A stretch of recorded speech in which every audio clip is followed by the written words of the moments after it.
One is merely to observe one's thoughts.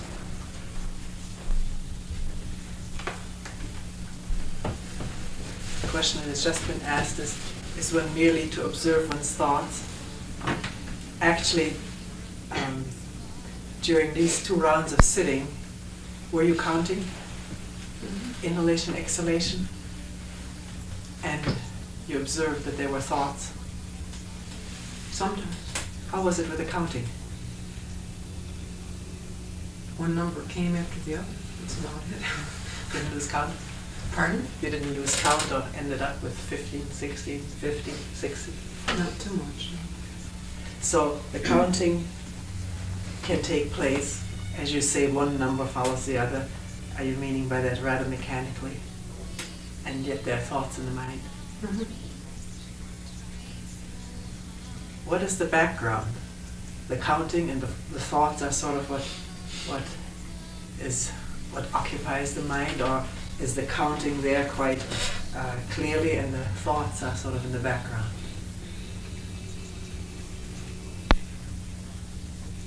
If you begin to lose track of the counting at all, you know that the thoughts are becoming more dominant, so that then you stop and you catch yourself thinking something stronger than what you thought you were thinking. You say if the counting becomes less dominant, then the thoughts become more dominant. Maybe it's the other way around. If thoughts grip the mind, then the counting sort of goes by the wayside. It's not important to establish what causes what, but the counting is helpful to notice at all what goes on in the mind. One may not even be aware how much thought activity there is. If you start doing something like counting, you may think, well, what about that? Counting, there's nothing to it. But here I've lost track, or I've gone beyond 10. Why? And to see all the thoughts that go through the mind and how one becomes caught up in them. And what else? Your question is that what I should do? Is that what's happening? Awareness that there's thought in the mind? And then what happens? Is there judgment? I shouldn't have thoughts? What happens? This is what awareness is all about. Not what should I be doing, but what actually is going on in this mind.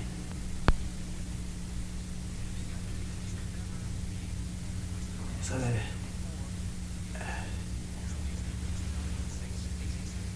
comes a realization usually all thoughts somehow or other center around me, what I would like to do, what I did, what I should be doing, or going over a scene in the past that was unsatisfactory, or just thinking of what one could do other than sitting here, how nice it would be to do such and such. Always oneself involved in something, either running away from something, going into memory, anticipating something in the future. And what is this me? This thought that is central to all thought? Is it thought itself? It doesn't feel like that in daily life. I am very solid. The feeling of me is very solid, very real.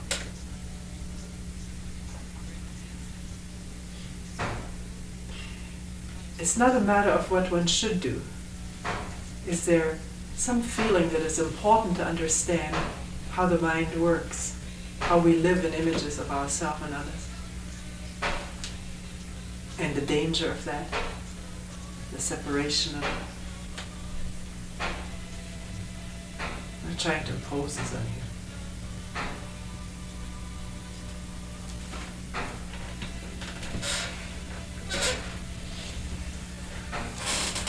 The counting itself, I would say not to develop this as an entrenched practice. It can give one a real sense of doing something, particularly if one is upset over something, afraid or excited or bored. One can always count. And so the mind is filled with something at least, which has some structure and order, and can become very mechanical, just to avoid being there. And yet, counting like we do in the beginning here for a couple rounds, or when you start sitting, has a function of realizing that one is not with something but is off into thought, anticipation, memory. You wouldn't maybe notice this at all if you didn't realize I've lost my count. What am I doing? So that has a function. But if it just becomes sort of mechanical exercises, then the two things seem to go on simultaneously, the dreaming, imagining, and the counting. One can be quite precise at it, and yet not really be completely with it.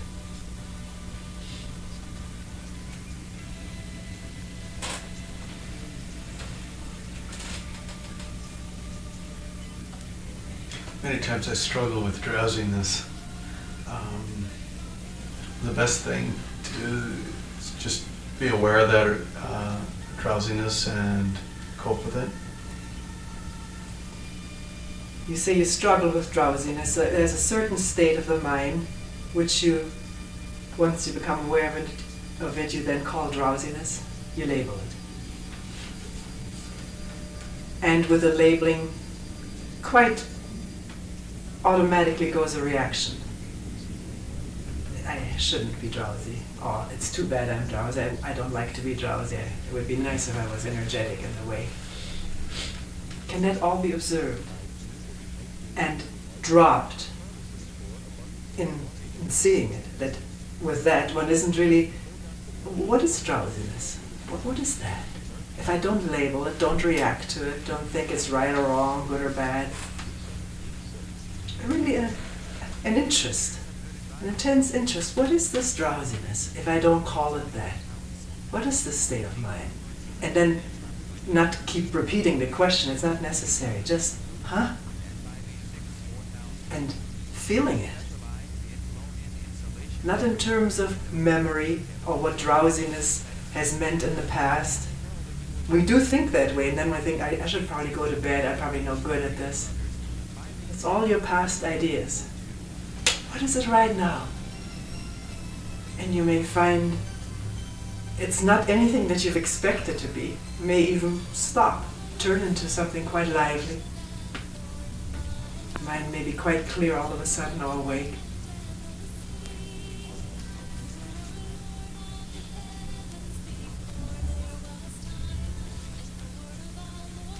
So, whatever state appears, comes up, or one finds oneself in, our normal way is to label it, know it, and react to it. And this all arouses certain feelings. If we think something is bad, we're already in conflict with it, we're bracing against it. So the body is involved in our reactions and our labels. Whereas if one just flows, there's a state of whatever, and there's attention. Attention to the fact that there's drowsiness, not trying to change it, get rid of it, overcome it. No conflict. Never try it.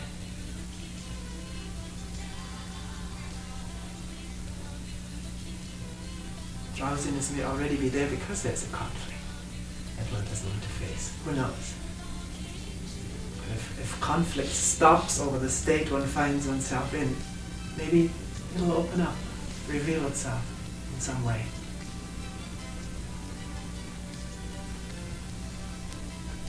Maybe you didn't get much sleep last night.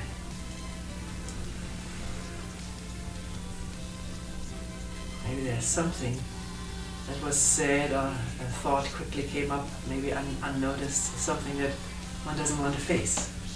So drowsiness is the response. So be with the drowsiness and everything else will flow out of that. You should want to keep counting and be with the drowsiness. If the counting hinders or interferes with this, what is this state, then drop it. Because you may easily say, oh, I can overcome this drowsiness if I count. And then the count sort of becomes a means to an end, a separation from a really quite a pervasive state that we experience.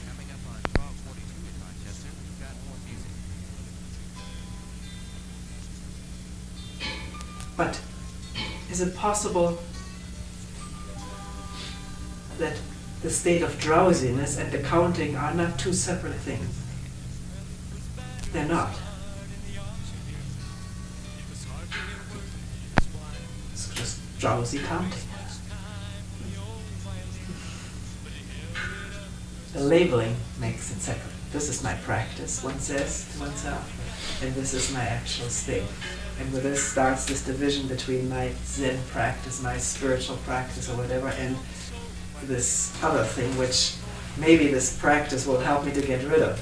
But I don't use actually this word practice. I find it a misleading and dangerous word.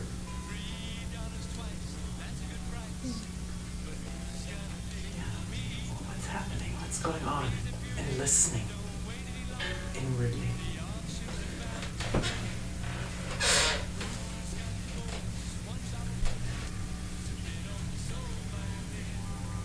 What is Zen? Beg your pardon? What is Zen? What do you mean by that? Well, I see Zen, or I did hear Zen practice, or Here? yeah. I didn't use it. I know. Okay. Zen is a word. Maybe you should come forth with a little bit more what you Yeah, mean by okay. that question.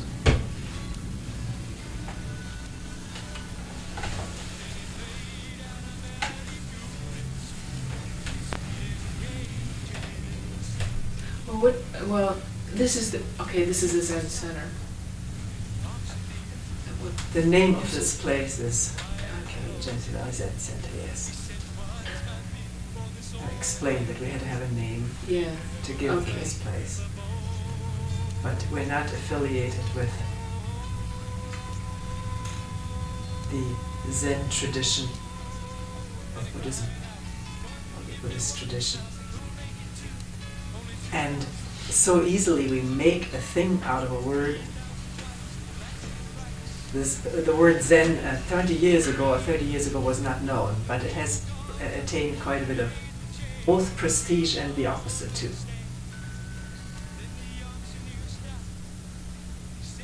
And this could be something that one wants to get linked to, maybe just to be linked with something that seems to be quite a thing I've heard about, I've read about. So in that case, Zen is this thing one wants to be linked with, an idea of something that may do what? Lead one to enlightenment. The word itself is a Japanese word which comes from the Chinese word chan, and that comes from the Indian word dhyana, and that word means meditation. Now what is meditation? That means something different for any school or group or individual that practices meditation. Almost. It's always interpreted in according to this practice or that method or that tradition. I personally don't think I use the word except in a workshop just as this because I don't find it necessary to use it. And I find there's a lot of danger in association and Zen teacher and Zen practice and Zen attainment and whatever. We do use, for people who are interested in this, we use koan, which are certain things to look into. I don't know whether I need to go into this, whether you're interested in this or not. But no, we don't have to. The essence of this work, as I see it, is awareness, attention, clarity about how this mind functions, and therefore freedom from its compulsiveness.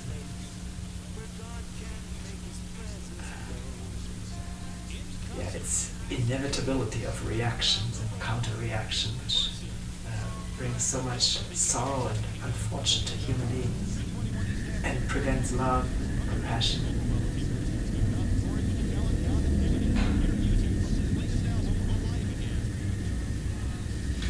utilize the Buddhist system of koans?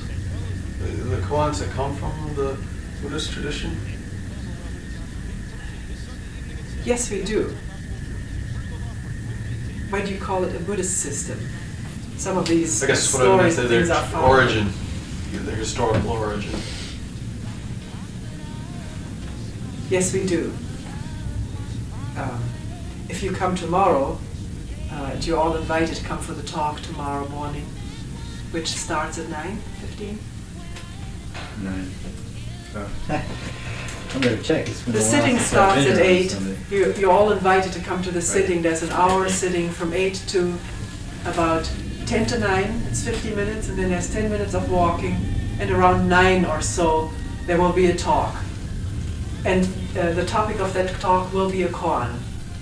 But it's not used in any sort of, well, it's used to look at ourselves. If you're interested, you're invited to come. And some people work on koans, other people are not interested in working on koans. They attend listening, questioning, with or without a word.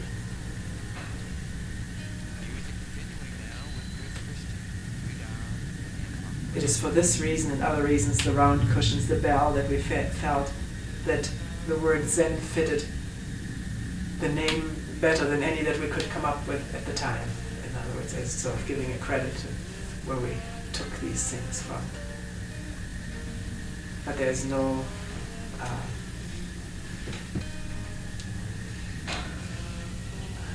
well, I think I've explained it.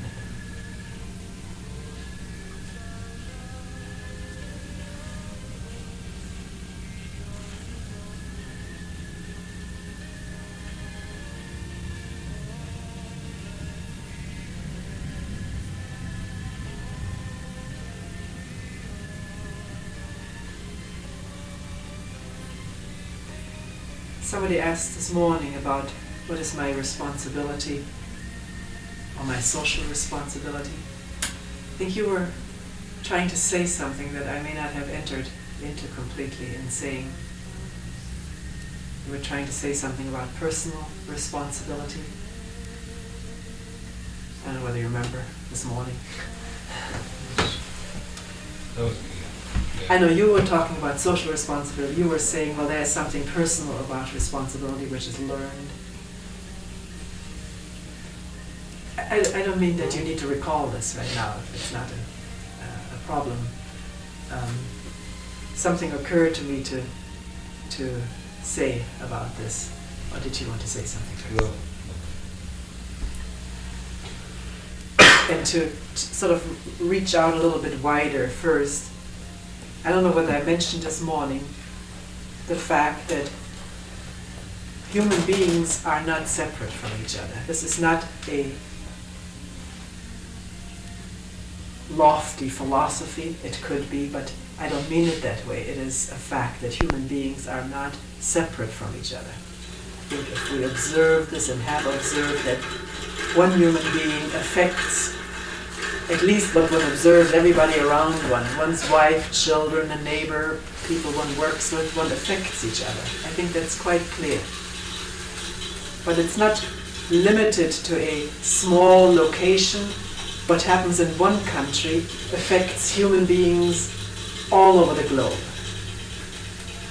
The fact that we're talking about Ethiopia and that it has aroused such feeling and sentiment and generosity in giving money and food shows that what happens in one country is totally related to anything that happens anywhere, to all human beings.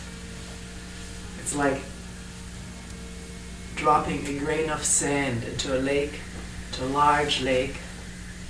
Take the ocean, the largest ocean, drop one grain of sand into it, and that grain of sand touches all the water.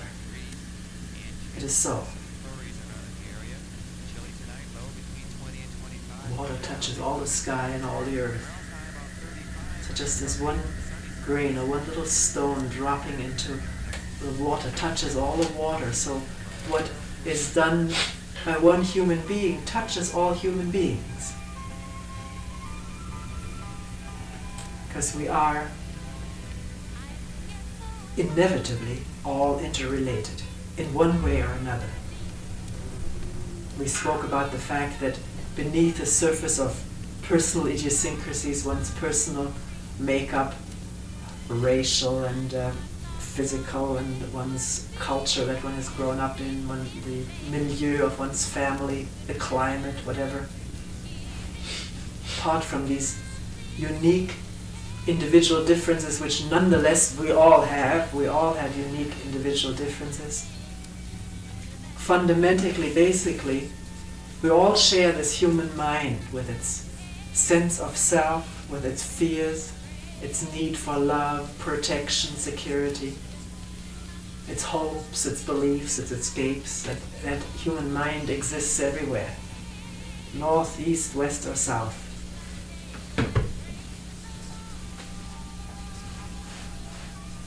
So what happens in one human being, or the action of one human being, touches everyone, whether it's perceptible or imperceptible.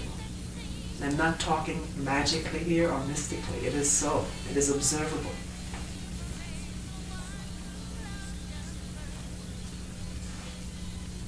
So if the action comes out of self, wanting, fearing, needing to gratify oneself, whatever, the thought of self, then it perpetuates the thought of self.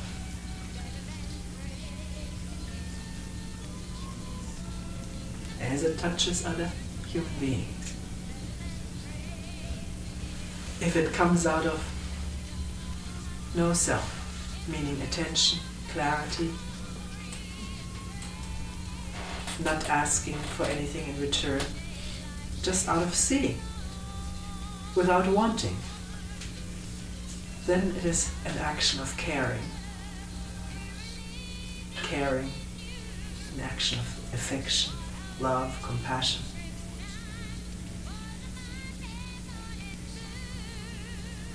Which also touches everyone. One may not perceive it. Whether this action takes place here, in the south, in Ethiopia, what difference does it make?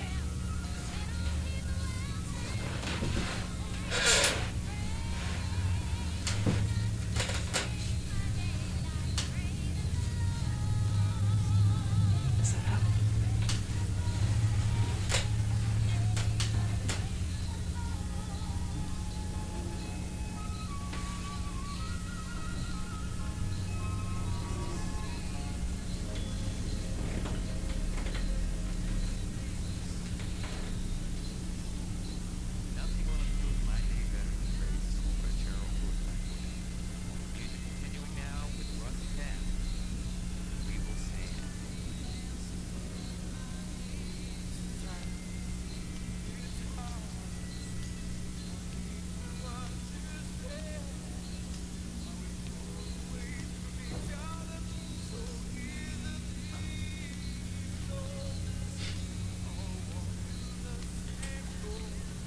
About sitting by oneself or with others. We do offer a schedule in this house, which is our temporary city house. We have to get out of here by the end of April or May. And we're going to try to find some other city place. And we're building a retreat center in the country. We're offering a schedule here. We're sitting. There's sitting on Monday night, Tuesday night, Thursday night, and Sunday morning, and any morning from 6 to 7. It's usually an empty sitting room. So if you like a nice empty sitting room, come in the morning. Very few people come, which is up to people. We're not in the business of putting pressure on anybody. This is absurd to my way of thinking, to put pressure on anybody to sit. Sitting is something that needs to come from within. And yet people find it helpful to sit with others because, for many reasons. The room is not completely empty. There are 2 or 3 people in the morning. In the evening, the sitting is from 7:30 to 9:30.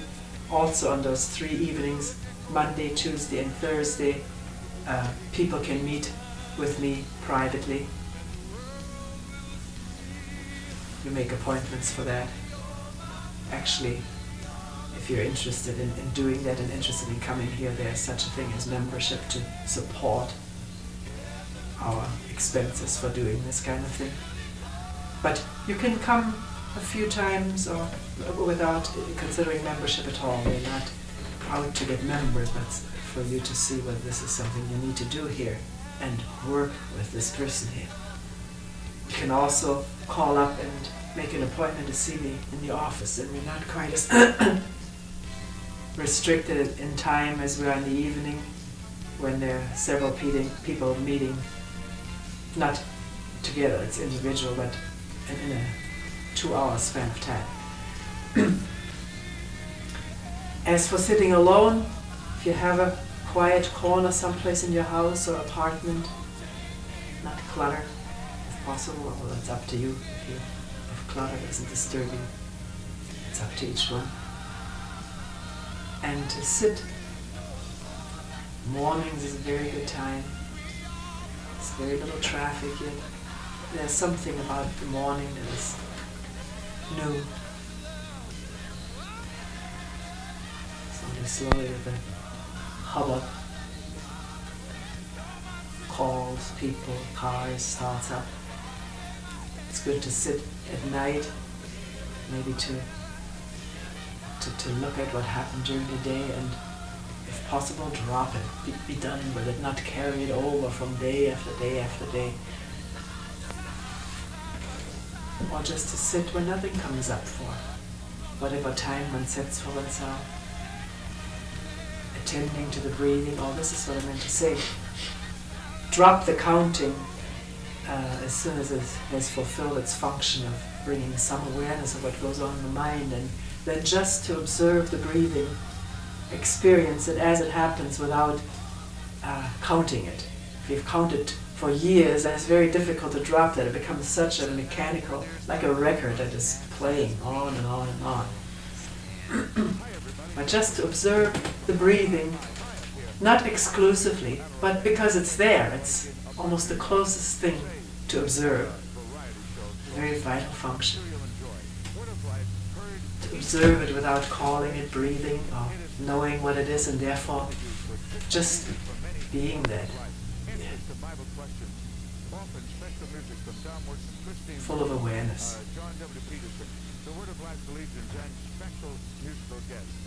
One is very upset over something, or there's anger or fear, to sit into that. Not just constantly escape from these things, or try to fill it with something extraneous, an activity or food, or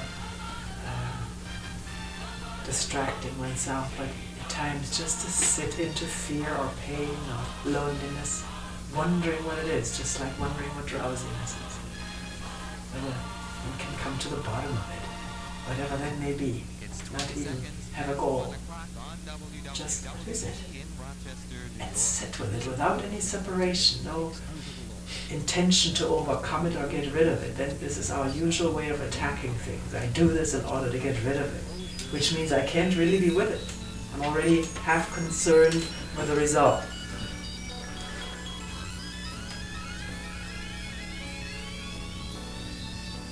We do hold retreats about 7 or 8 times a year for a week, and then we have smaller retreats for 4 days. Those take place about 3 times a year. If you're interested, you can subscribe to our newsletter, and then you'll get the dates of all these events and you can apply for them. Retreat is a 7-day meditation period in silence, complete silence except for the meetings and listening to a daily talk.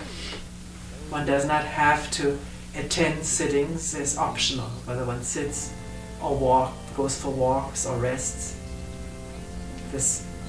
All our past retreats were held at a camp which had an exceptionally beautiful lake there, Lake Canandaigua, and woods and hills and forests and meadows and so forth, and people could take walks.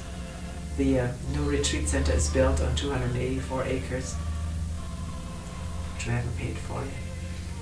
Beautiful land, so people will be able to take walks there too. Come to sittings as one needs. Any question about that? What is going on here, activity-wise? Are the sittings like on Sunday morning? Is it for 50 minutes or 50 together minutes. do 2 sessions of sitting? Does it bother you sort of thinking of 50 minutes of Yes, sitting? right now it does. Yes, I can understand that. What we do is, after 25 minutes, a bell is rung, and then you can do this and change your posture. You can start out in a chair if you're worried about 50 minutes, or find a little bench or the most comfortable position, which you can change after 25 minutes without feeling bad about shuffling noise that this may make. But you may find, which all of us have found, we all felt like you did, unless one was sort of had this there, the ability to move legs around. Most of us don't. You find that it's simpler, easier to sit with people. Why, I don't quite know. Maybe there's an image. If they can do it, I can do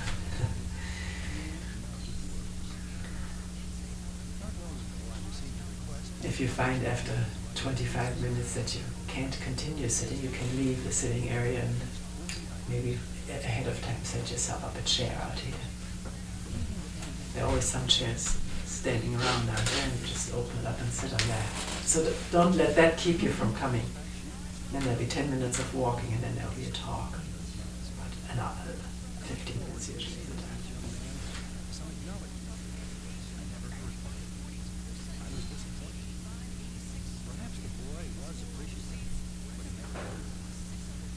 Any other questions? We can have lunch. Did you want to ask?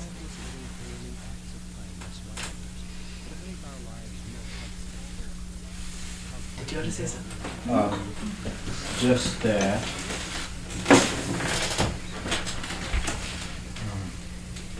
If you are interested, we do have a copy of our latest newsletter, which you're welcome to take with you. And if you'd like to get on our mailing list, we'll put out a little sign-up sheet, and you'll receive newsletters in the future.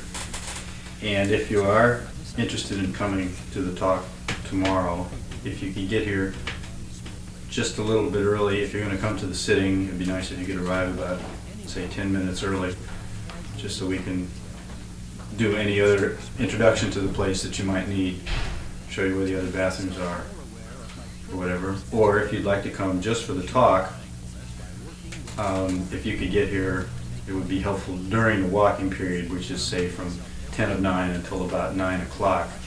That way, we can get people in and out without necessarily worrying about disturbing anybody else. Look at one, do you sell the mats and those round pillows? No, I've seen them in different places. Or were they all made here? Or they were all made here?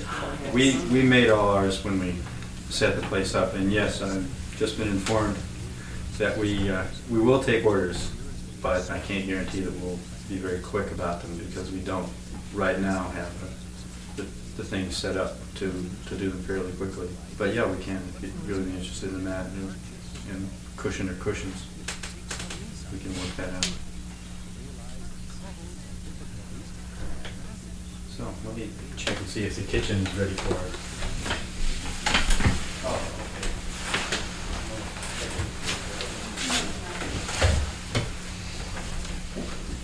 Is it walking at a normal pace today? Is that the speed you usually walk at? I almost thought I was trotting. Trotting means what? The Kin. Was that a fast walk or is that a normal walk? I don't know. What is trotting? Fast or slow? Yeah, it seemed fast to me. It seemed fast to you? Yeah.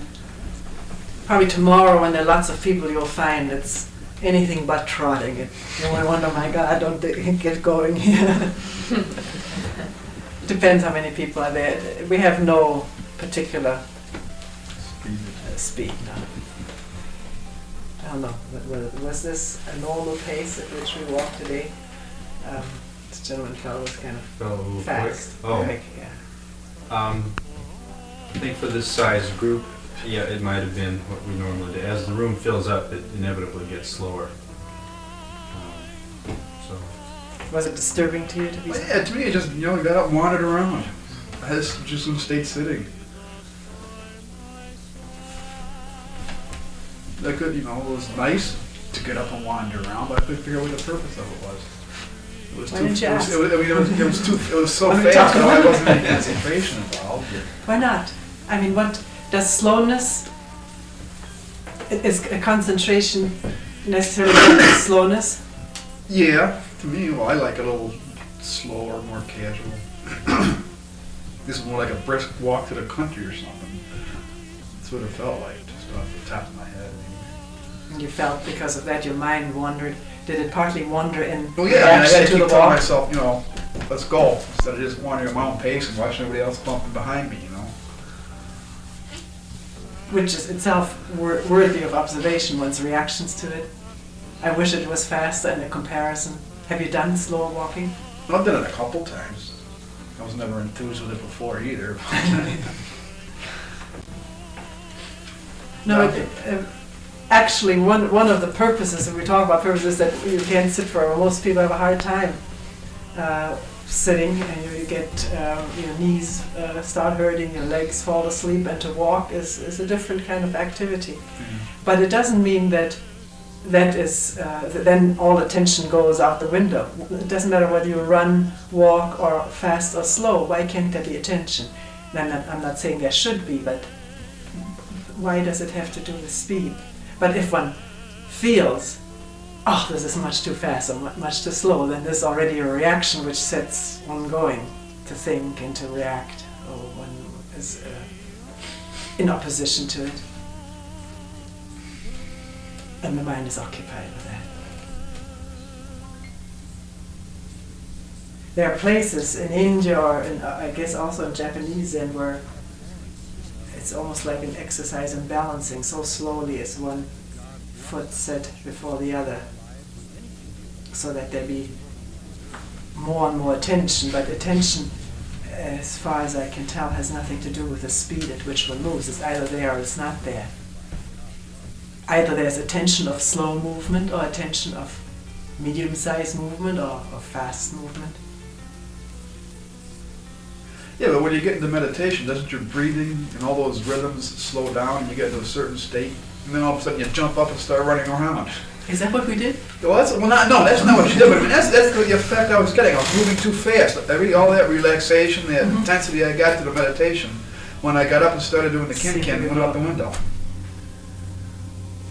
What do you call it? Walking. Went out the window, And I'm just commenting on it, not putting any value judgment on it. It's just the way it seemed. Yes. Maybe you should walk slow.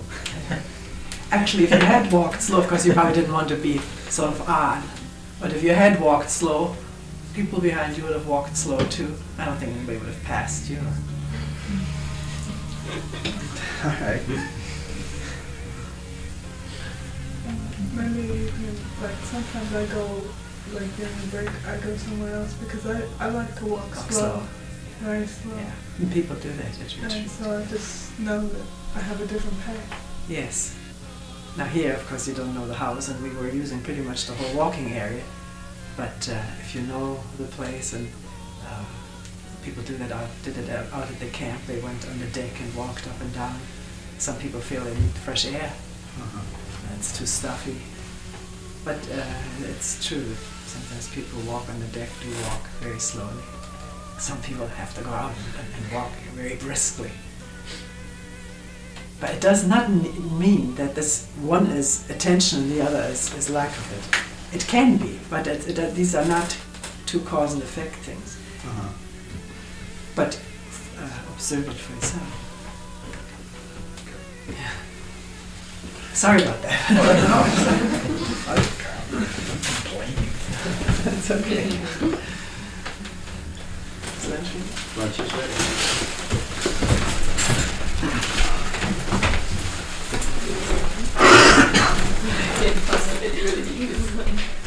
Kitchen is all the way down the hall. And it starts by going in through the left, it's a couple serving lines set up, buffet style. Oh, okay, this is.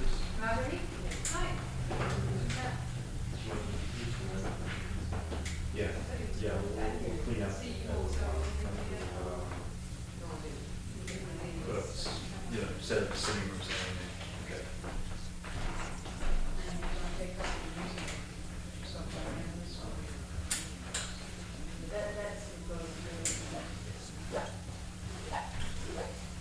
Well, let's try out this chair.